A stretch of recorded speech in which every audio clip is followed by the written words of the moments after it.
hermanos, en parte de lo que ya leyó nuestro hermano César, capítulo 10.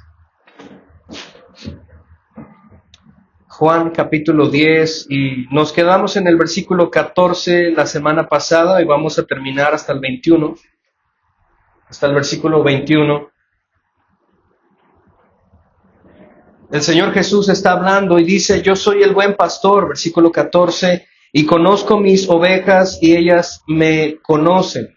La semana pasada, hermanos, estuvimos hablando de estos primeros 14 versículos que hablan acerca de la labor, del carácter, del precio y el costo del verdadero pastor. Cuando el Señor menciona aquí en el versículo 14, yo soy el buen pastor, en la traducción, o más bien en el original, literalmente está diciendo: yo soy el pastor, el bueno, el verdadero, el bueno, el que es el original.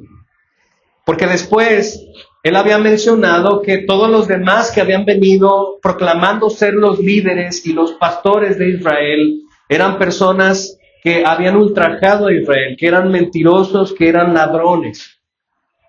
Y lo que el Señor ha estado mencionando en estos 14 versículos es la comparativa del verdadero pastor en comparación a los que son falsos pastores, en este caso, en el contexto hablando de los líderes que deberían de haber conducido y pastoreado a Israel. Hablando desde los profetas, desde los patriarcas en el Antiguo Testamento, el Señor dice que los que eran antes de Él eran personas asalariadas, y Él comienza a compararlos, y también trae la idea, y esto va a apuntar hacia la idea de los fariseos, como lo habíamos mencionado el domingo pasado. Él está apuntando también hacia el pasado para dar a conocer que los pastores de antes, en otras palabras, los maestros que Dios había puesto, no estaban haciendo el trabajo que el Señor los había mandado a hacer. Y también, como lo menciona, y lo estuvimos mencionando en el capítulo 34 del libro de Ezequiel, donde el Señor habla a través de este profeta acusando a los pastores de Israel. Y el término que utiliza aquí, como nada más estoy repasando un poquito, de pastores, tiene la idea, hermanos, de aquellas personas que velaban por el alma de los que eran israelitas en el tiempo de los patriarcas. Ahora, en el contexto donde el Señor Jesús está mencionando esto, se está refiriendo específicamente ahora a los fariseos. Porque ustedes sabrán que los fariseos tenían una labor delante de Dios, y eran pastorear a los judíos, pastorear a las ovejas del Señor, enseñarles las leyes de Moisés, enseñarles a Dios a través de las leyes. Pero ellos no estaban haciendo ese trabajo. Realmente ellos estaban... Voy a apagar tantito esto. Estamos batallando con el audio. Ellos estaban ultrajando a las ovejas. Ellos estaban abusando de las ovejas. ¿Sabían ustedes que en el templo de Jerusalén, en el tiempo del Señor Jesús, en los primeros capítulos del Evangelio de Juan, vemos que el Señor Jesús se enardece en ira, llega al templo y comienza a tirar las mesas de los cambistas y los animales que vendían allí, porque era un gran negocio que los sacerdotes tenían. Hermanos, los fariseos y los sacerdotes ganaban buen dinero, pero ese dinero no lo ganaban honestamente, sino que ellos manipularon la manera estratégicamente mal para que ellos ofrecieran sacrificios, y ellos les daban ahora sí como la oferta y la demanda, ¿no? Como en el caso de los que tienen laboratorios y hacen medicamentos, hermanos. La medicina, o más bien, sí, pues la medicina es el gran negocio millonario del mundo. Cuando empezó la pandemia, empezaron a decir algunas personas que la pandemia o las enfermedades fueron creadas para que la gente comprara el medicamento, haciendo así, creando la oferta y la demanda. Bueno, los fariseos y los pastores de los judíos en el templo hicieron lo mismo, y el Señor ve esa situación, que en vez de que ellos estén enseñando a las ovejas de Dios, en vez de que ellos estén bendiciendo a las que están tristes, o como dice en el lenguaje del capítulo 34 de Ezequiel, ir por las que están perniquebradas y curarlas. Esa es la labor del pastor, ir por las ovejas, si están perdidas, regresarlas al redil, si están lastimadas, curarlas. En otras palabras, es traducido a nosotros como enseñar y equiparlos con la palabra de Dios a la iglesia. Así que el Señor Jesús, hermanos, está diciendo en el versículo 14 que Él es el pastor verdadero, que el carácter que Él desempeña como pastor es el ejemplo verdadero y solamente el principal. Ustedes también pueden notar que en la carta de Pedro, hermanos, Pedro le cataloga al Señor Jesús como el príncipe de los pastores. ¿Han escuchado esa frase? Y cuando aparezca en los cielos el príncipe de los pastores, noten ese título tan hermoso, el príncipe de los pastores, porque así como hemos visto hasta ahorita, el carácter del verdadero y el único verdadero pastor que es Jesús, también ha establecido Él a pastores que tienen su corazón. La semana pasada, hermanos, veíamos que todo hombre y toda mujer tiene la necesidad de ser pastoreado. ¿Recuerdan? Todos nosotros, incluso los pastores de las iglesias, como su servidor, también somos ovejas y también necesitamos ser pastoreados por otros pastores. Ese salmo de aquellas personas que no van a la iglesia y dicen, no, Jehová es mi pastor, Él es mi pastor. No, hermanos, eso es un acto de rebeldía porque Dios ha puesto pastores en iglesias. Eso no existe, hermanos. Usted no puede ser pastoreado lejos de una iglesia y lejos de un pastor o de pastores. Incluso, como lo decía, los pastores necesitamos ser mentoreados y pastoreados por otros pastores, hermanos, para que velen nuestras almas. El gran peligro de ser un pastor solo, solitario, es grande. ¿Quién va a juzgar, hermanos? ¿Quién va a decirle a ese pastor que lo que está enseñando está equivocado? Las ovejas tienen esa responsabilidad, pero si las ovejas no saben Biblia, ¿qué van a hacer? Dice la palabra de Dios que el hierro con hierro, ¿qué? Se afila, se aguza. Y si hay un cuerpo de pastores en la iglesia que velan por ellos mismos, hay una gran responsabilidad de ellos, pero a la misma vez también hay una gran bendición. Un pastor que vela por otro pastor. Pero cuando aparezca el príncipe de los pastores, hermanos, el Señor repartirá regalos a ellos. Veíamos la semana pasada también que existen malos pastores. Pastores que ultrajan a la iglesia. Pastores que manipulan a la iglesia. Y las iglesias que tienen pastoras, pues ya con ese título ya empezamos mal, ¿verdad? Bíblicamente mal. Pero esa es la condición de muchas iglesias. Y a lo largo de mi vida, hermanos, he conocido historias de terror de pastores que han manipulado a su congregación, se han aprovechado de sus miembros y en vez de buscar la verdad, la justicia y la integridad en la palabra de Dios, pierden el tiempo en otras cosas.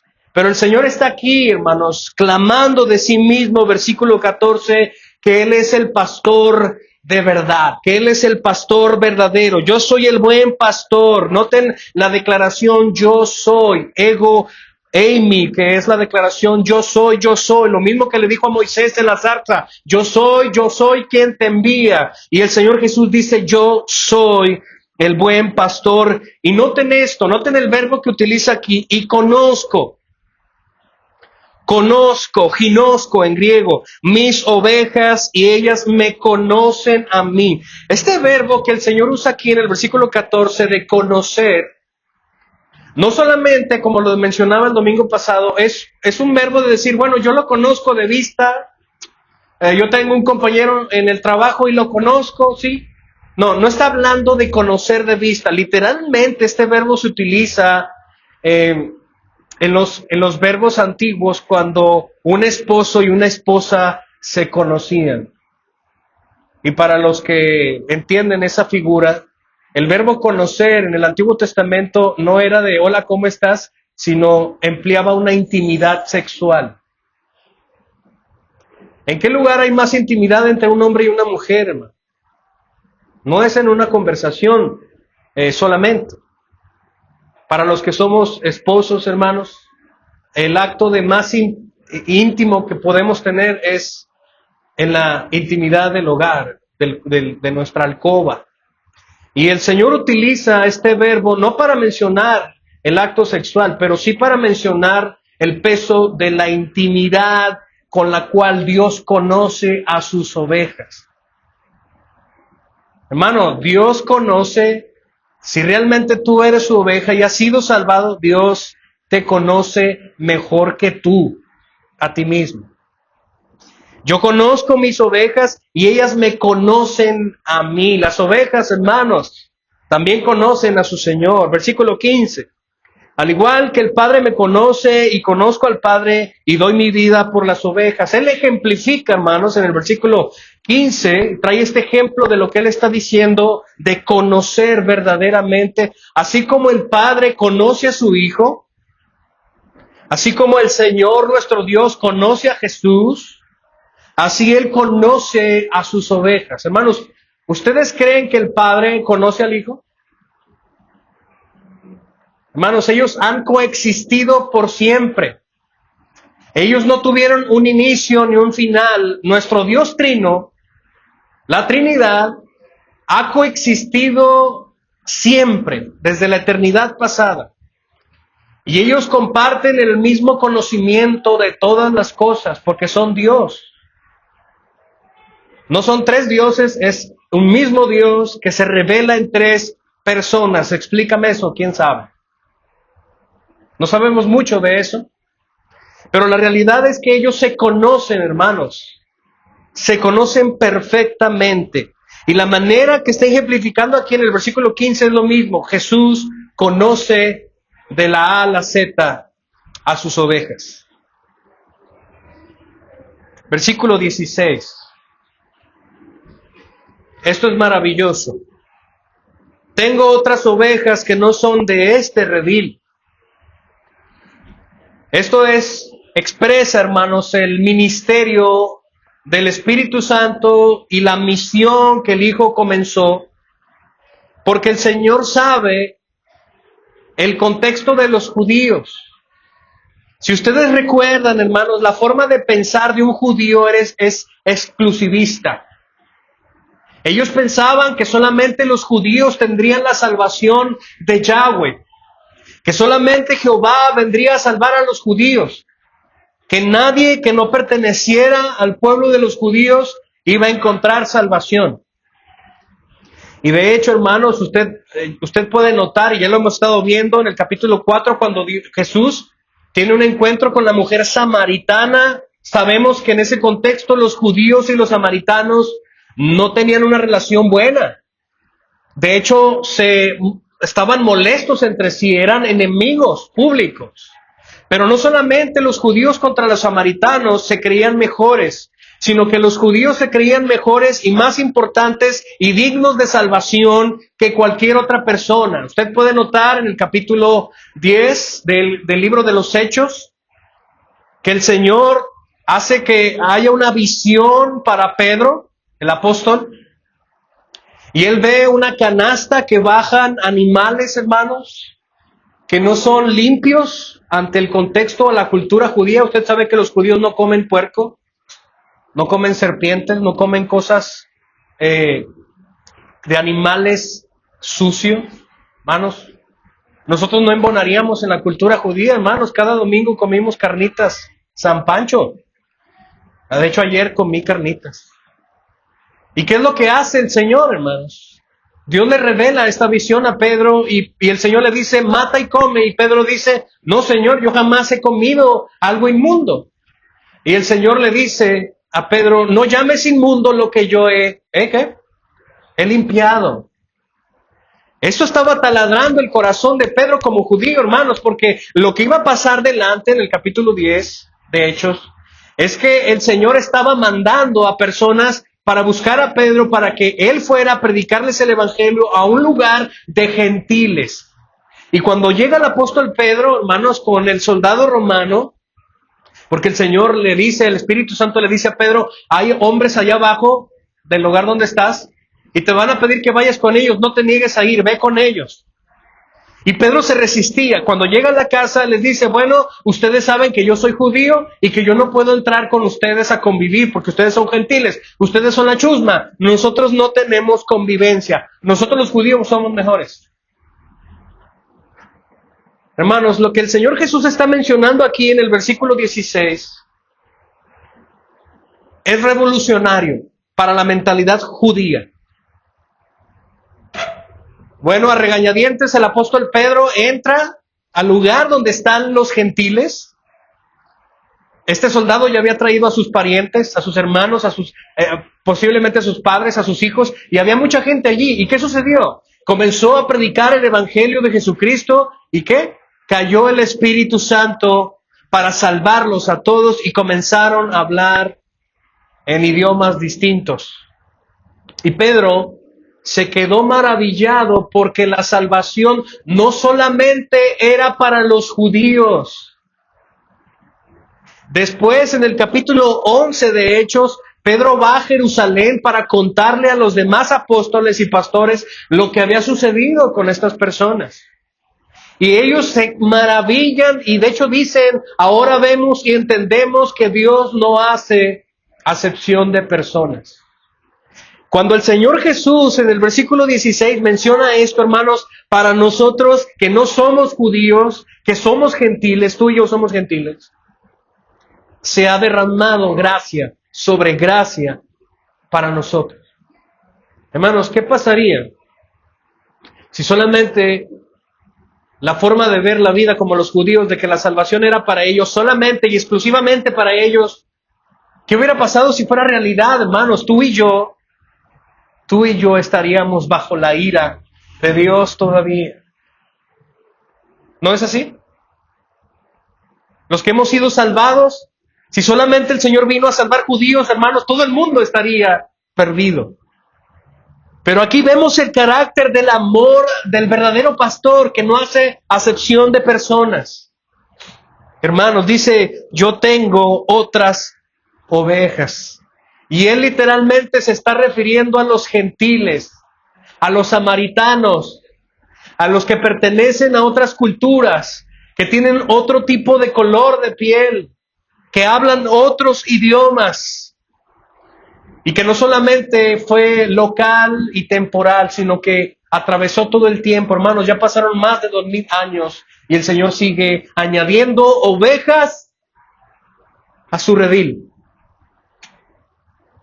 Tengo otras ovejas que no son de este redil, dice él. A esas también, dice versículo 16, yo debo atraerlas. Noten cómo el Señor utiliza este verbo, atraer. Hermanos, aquellas personas que no conocen a Cristo, aquellas personas que no conocen a Dios, están muertas en sus delitos y pecados, como dice el apóstol Pablo en Efesios 2. Ellos están muertos. Un muerto no puede caminar, un muerto no puede tomar decisiones porque está muerto. Tiene que venir la vida que el Espíritu de Dios da en su gracia para que ellos puedan venir a Cristo en arrepentimiento y fe. Eso solamente es posible a través del poder de convencimiento que el Espíritu de Dios hace en nuestros corazones, para que Él regenere nuestra alma y nos convierta de las tinieblas a su luz, de ser extranjeros a ser sus hijos, sus ovejas. Y el Señor utiliza este verbo, hermanos, yo debo traerlas. ¿Ustedes recuerdan la figura del pastor que usamos el domingo pasado en el Salmo 23? Hay dos herramientas que el pastor tiene, la vara y el cayado. Y mencionábamos que el cayado es como una vara, pero que tiene un gancho que usa el pastor para meterlo en los cuellos de las ovejas y acarrearlos, traerlos al redil o traerlos al camino. Hermanos, hay un momento donde el profeta Oseas escribe de parte de Dios la rebelión que tienen en contra de él. Hermanos, la realidad de nosotros, no solamente de Israel en el Antiguo Testamento, de rebelarnos en contra de Dios, del Dios soberano y creador, fue para ellos. Tú y yo también estamos en rebeldía constante. Pero ¿sabes cuál es el problema? Y ayer lo mirábamos el equipo misional en nuestra reunión de grupo de lectura, hermanos, ¿recuerdan? ¿Cuál es el problema, hermanos? El problema es el corazón. Porque nuestro corazón está desviado, nuestro corazón está buscando a otros dioses que no tienen poder para salvar. E Israel, hermanos, hacía eso constantemente. Su corazón estaba enfermo, su corazón estaba en tinieblas, su corazón estaba muerto y el Señor promete darles otro corazón. Ezequiel lo profetiza, pero en el libro de Oseas, el Señor dice que va a haber un momento, escuchen esto, que el Señor va a traer a su pueblo con cuerdas de amor. Como un pastor trae a sus ovejas al redil con cariño, con amor, con ternura. Bueno, esa misma imagen que Oseas estaba profetizando, hermanos, se estaba cumpliendo mientras el Señor Jesús está haciendo su ministerio. Y el Señor dice, yo debo traerlas. Yo tengo que traerlas, hermanos. El hecho de que tú estés aquí hoy y hayas sido salvado por Dios, por su gracia, es evidencia de que tú has sido traído al redil. Y no solamente están allí, dice, y oirán mi voz, la escuchan, entienden la voz del verdadero pastor y serán un rebaño con un solo pastor. Literalmente el Señor está hablando aquí de la universalidad de su iglesia. Hermanos, existen muchas iglesias en el mundo, pero a su vez solamente hay una iglesia verdadera. Y solamente hay un pastor verdadero. ¿Saben ustedes que, otra vez regresando al tema del pastor que hace su ministerio solo, en el Nuevo Testamento ustedes nunca van a encontrar que el pastor de una iglesia solamente debe de estar uno? Y ustedes van a decirme, bueno, nada más está el pastor Freddy. Bueno, mi intención, hermanos, nuestra oración es que Dios establezca a otros más pastores en esta iglesia.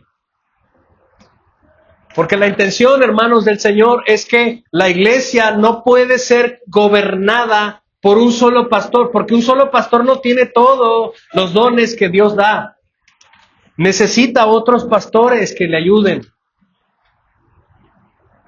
Lamentablemente, hermanos, en nuestra cosmovisión mexicana, por lo general solamente hay un pastor por iglesia, ¿verdad?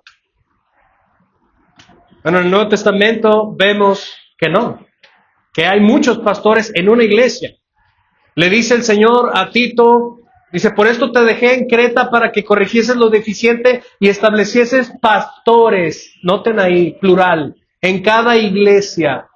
Pastores en cada iglesia. ¿Y saben por qué la pluralidad de ancianos, de pastores en la iglesia es importante? Porque ningún pastor es perfecto. Nos equivocamos. Somos pecadores. Solamente hay un pastor perfecto. Y ese es Cristo. Así que cuando el Señor menciona esto, y oirán su voz, y Él las va a juntar, y ellos solamente serán un solo rebaño, un solo redil, una sola iglesia con un solo pastor. Hermanos, cuando nosotros lleguemos a la gloria con Cristo, nosotros los pastores, por fin seremos liberados de nuestro cargo ministerial. En la eternidad yo ya no voy a ser pastor, hermanos, yo voy a ser por siempre una oveja. Porque en la eternidad, allá en la gloria con el Señor, solamente habrá un pastor, será Jesucristo, el verdadero, el bueno. No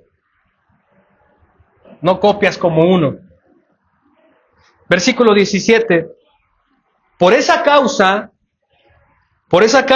dice el Señor, porque Él va a traerlas, y para traer a sus ovejas al redil hay un alto costo. Hermanos, el hecho de traer ovejas a la iglesia, el que usted esté aquí sentado, costó mucho, mucho. Y el Señor Jesús lo sabe. que le va a costar. Versículo 17, por eso el Padre me ama. ¿Por qué? ¿Por traer ovejas? Sí, pero hay algo más grande. ¿Por qué? Porque yo doy mi vida para tomarla de nuevo. Hermanos, ¿por qué alguien daría su vida para volverla a tomar? No tendría sentido, ¿verdad? Por ejemplo, si alguien quiere suicidarse, no está pensando en volverla a tomar.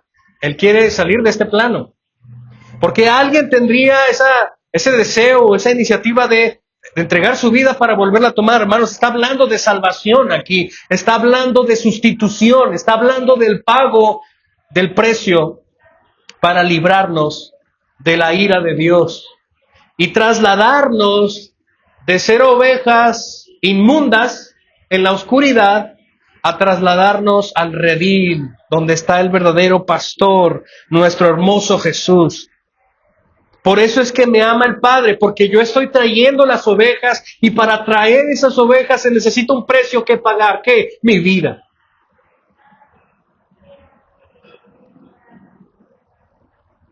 Hermanos, nosotros, yo como pastor, los demás como miembros, no tenemos el poder, la influencia para convocar gente a este lugar. Ni mucho menos tenemos el poder ni la influencia de transformar sus corazones y su forma de pensar. No podemos, no es posible para nosotros. Eso es obra del verdadero pastor. Así que se necesitaba este gran sacrificio. Pero noten eso, hermanos, el Padre ama a su Hijo. Dios Padre ama a Dios Hijo porque Él entrega su vida a favor de sus ovejas. Hermanos, esto es impresionante. Dios ha muerto por sus ovejas. Por sus ovejas. Por nadie más. Y cualquier oveja, hermanos, por la cual Dios ha muerto, Jesús ha muerto, vendrá al redil. Esto es una verdad grande. Dios envió a su Hijo para que su Hijo muriera solo por sus ovejas. Y cuando esas ovejas entiendan este glorioso evangelio, vendrán al redil.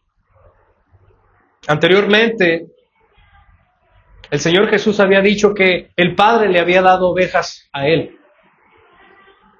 Y noten cómo funciona la salvación, hermanos. El Padre ha elegido a sus ovejas desde la eternidad pasada y los ha predestinado.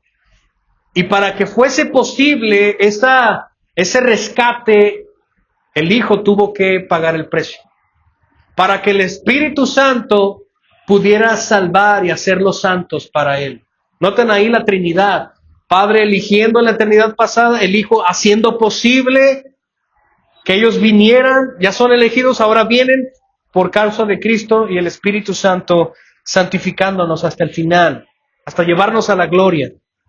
Y el Señor dice, por eso es que el Padre me ama, porque yo pongo mi vida.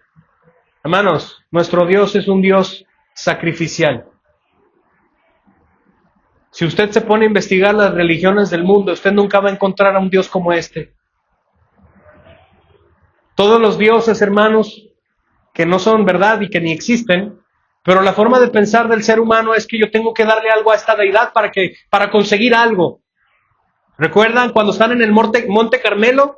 Elías y los 1000 profetas de Baal y todos, el pueblo de Israel. ¿Qué estaban haciendo ellos? Estaban como el viernes que estuvimos aquí en la reunión de varones, estaban danzando aquí en la esquina, los matachines. Nada más les faltaba sajarse, como dice. ¿Sabe qué significa sajarse? Agarraban cuchillos y se abrían para sangrar. Y Elías se burlaba de ellos. Griten más fuerte, a lo mejor está dormido su Dios. O a lo mejor está en el baño. O va de camino.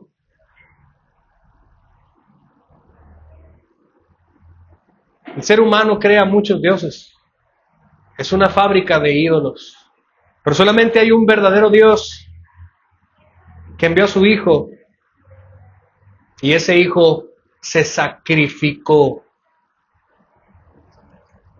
Si usted viaja a la India, si usted viaja a China, a Japón, y investiga las deidades que ellos tienen, todas las deidades del mundo que no existen, piden algo de ti. Nuestro Dios, no. Él vino a dar lo que tú no podías dar, a sacrificarse por ti. Por eso el Padre me ama, dice, porque yo doy mi vida para tomarla de nuevo. Nadie me la quita, versículo 18, nadie me la quita. El plan eterno de Dios era que Él se entregara voluntariamente, aunque se vio muy aparatoso, y la gente que lo entregó, Judas lo traicionó, los soldados lo arrestaron, todo mundo lo golpeó, lo vieron desnudo y lo mataron al final. Podría catalogarse como un asesinato, pero detrás de eso, hermanos, todo fue parte del plan. Nadie me quitó la vida, yo la entregué. Wow. Pedro le dijo, Señor, en ningún momento te acontezca esto. ¿Cómo vamos a ir a Jerusalén si sabes que te están buscando para matarte? No, no vayas. El Señor la entregó. Nadie me quita la vida, sino que yo doy la vida de mi propia voluntad, dice. Dios no amenazó a su Hijo para que entregara su vida, hermanos. El Hijo estaba listo y deleitoso por entregar su vida. En Hebreos capítulo 10, el predicador dice, por cuanto no te agradó, Señor Padre, lo que estaba pasando anteriormente, los sacrificios de animales, el Señor les dijo, el problema que yo tengo con ustedes es que ustedes son religiosos, rinden sacrificios, pero su corazón está tan alejado de mí. Y el Señor Jesús dice, por cuanto ya no te agradó eso, he aquí, dice, yo estoy listo para hacer tu voluntad. Quita lo pasado para establecer esto presente. El Hijo, hermanos, estaba deseoso desde la eternidad pasada para entregar su vida. Y nada lo movió. Horas antes de ser traicionado, sudando gotas de sangre, no lo movió. Estaba angustiado, sí, pero no fue movido para abandonar su misión. Él se entregó de su propia voluntad y dice, y tengo autoridad para darla, tengo poder y autoridad y potestad para entregar mi vida voluntariamente, y no solamente para entregarla, sino que también tengo todo el poder y autoridad para tomarla de nuevo. Qué palabras tan impresionantes. ¿Quién puede decir eso, hermano? Amado amigo que nos visitan, amiga, ¿tú podrías decir eso? ¿Tú tienes poder para resucitarte otra vez? Muy apenas estamos viviendo, sobreviviendo, ¿qué vamos a tener poder para resucitar? Este es Dios, hermanos, quien está hablando. Dios en carne humana, quien está hablando. Yo tengo total autoridad para tomar mi vida otra vez. Este mandamiento, dice, recibí de mi Padre. ¿Qué? Entregar, traer ovejas y ser el pastor verdadero del rebaño. ¿Qué tan hermoso es para ti, Jesús? Si tú ya estás en el redil, ¿qué tan hermoso es para ti el Señor Jesús? ¿Puedes notar el trabajo que ha desempeñado al pastorear tu vida todos estos años? ¿O estos meses? ¿Y cómo te ha sostenido? ¿Has notado, has reflexionado todo lo que le costó al Salvador ir a la cruz? ¿Para ti es valioso eso? ¿Y cómo lo demuestras? ¿Cómo luce tu vida? ¿Estás comprometido realmente con este pastor que dio su vida por ti? ¿O solamente es de palabra, como él le decía a su pueblo en Israel? Ustedes solamente de palabra me adoran, pero su corazón está alejado de mí. Hermanos, si usted recuerda, el Señor dice que Él conoce a sus ovejas y sus ovejas que lo conocen a Él. ¿Tú conoces al Señor? ¿Sabes cómo uno se da cuenta si realmente es oveja y conoce al Señor? En su manera de vivir. ¿Cómo estás viviendo, hermano? ¿Estás demasiado ocupado en esta vida? ¿Que no tienes tiempo para el pastor? Hermano, ay, pastor, es que tenemos que trabajar, tenemos que sacar el sustento, Sí, hermano, claro que sí. Como hombres tenemos que sacar el sustento. Pero para todo hay tiempo y nuestro Señor debe ser el primer lugar en nuestro corazón. Hoy día, hermanos, mirábamos el viernes con los varones, estamos estudiando Eclesiastés, y mirábamos que este mundo está tan distraído, tan ocupado. Y Salomón dice en el capítulo 2 que es como perseguir, ¿qué, hermanos? El viento. Y que todo es vanidad. ¿Tú amas al verdadero pastor? Pregúntate eso, analiza tu corazón, corrige tu corazón si no. Versículo 19, terminando, volvió a surgir una división entre los judíos por estas palabras. Los judíos estaban escuchando todo lo que el Señor Jesús estaba mencionando, de que Él era la puerta, de que Él era el pastor, de que Él estaba entregando su vida en rescate por sus ovejas, y sus ovejas vendrían a Él.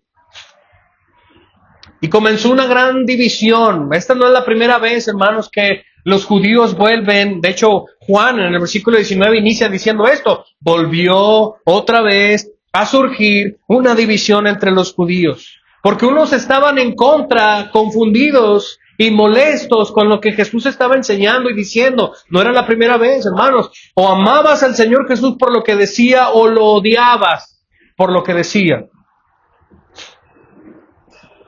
Versículo 20, y muchos de ellos decían, tiene un demonio y está loco. No es la primera vez que intentan ridiculizar al Señor Jesús para llamarle endemoniado.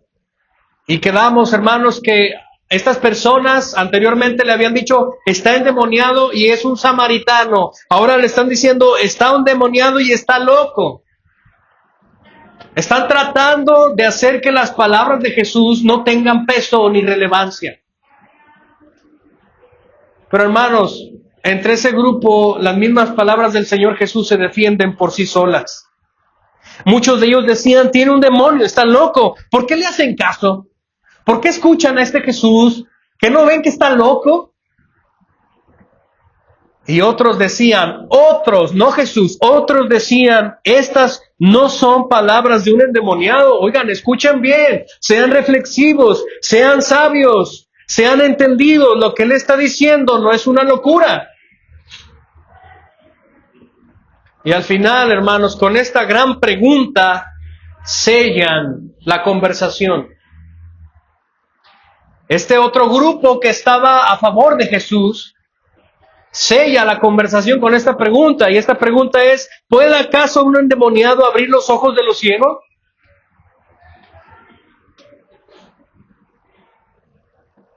La respuesta, hermanos, es un absoluto no. En algún momento el Señor Jesús fue acusado por los fariseos de que Él era un enviado de Belzebú. Y el Señor Jesús dijo, a ver, escuchen lo que están diciendo.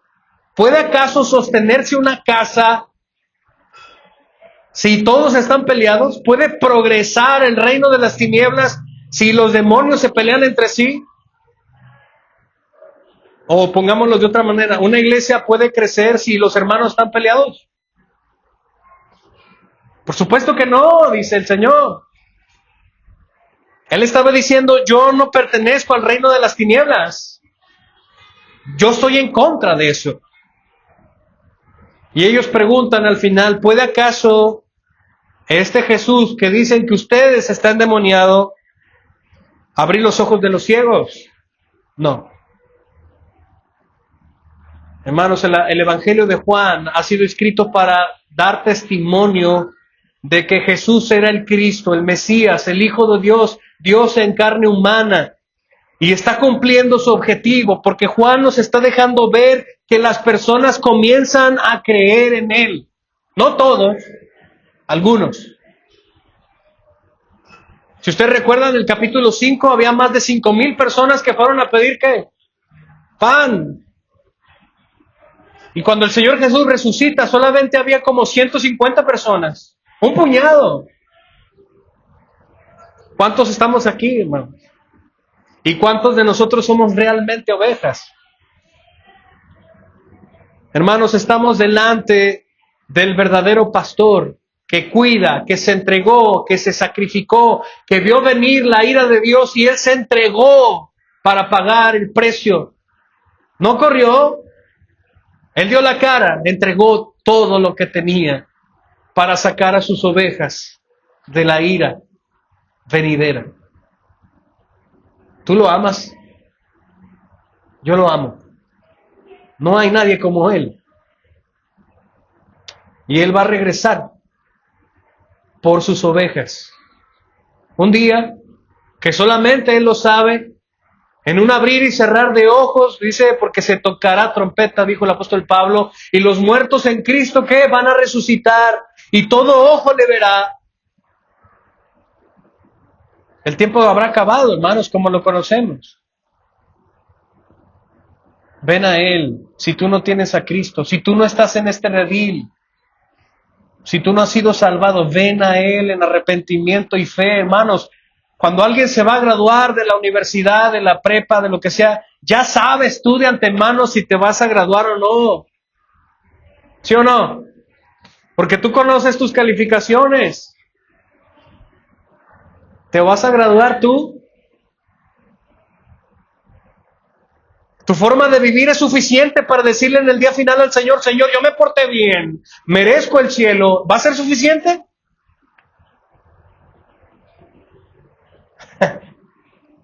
No, hermanos, no es suficiente. No hay ninguna obra buena que tú y yo podamos hacer. Lo único que hacemos perfectamente bien es pecar. Para eso sí somos muy buenos. Así que ven a Él en arrepentimiento y fe. Ven a Él. Deja que te salve. Entra al redil del buen pastor. ¿Tienes miedo de entregarlo todo? Hermano, amiga, amigo, ¿te da miedo seguir a Jesús? ¿Te da miedo ser una oveja de Él? ¿Porque tienes miedo a perder todo? Voy a ir al grano, lo vas a perder todo. Pero después te vas a dar cuenta que eso que perdiste no se compara con lo que tenemos en Cristo. Toda la herencia que Él tiene es nuestra. ¿Tienes miedo? Ven a Él, hermanos, vamos a reinar con Él. ¿Tienes miedo de poner la mejilla? Hermano, reinaremos con Él. Ven al redil del buen pastor. Hoy. Padre Santo, hermoso Jesús, te damos a ti toda la gloria, Señor, porque nos amaste tanto que ni siquiera podemos llegar a la profundidad de la explicación de tu amor, Señor.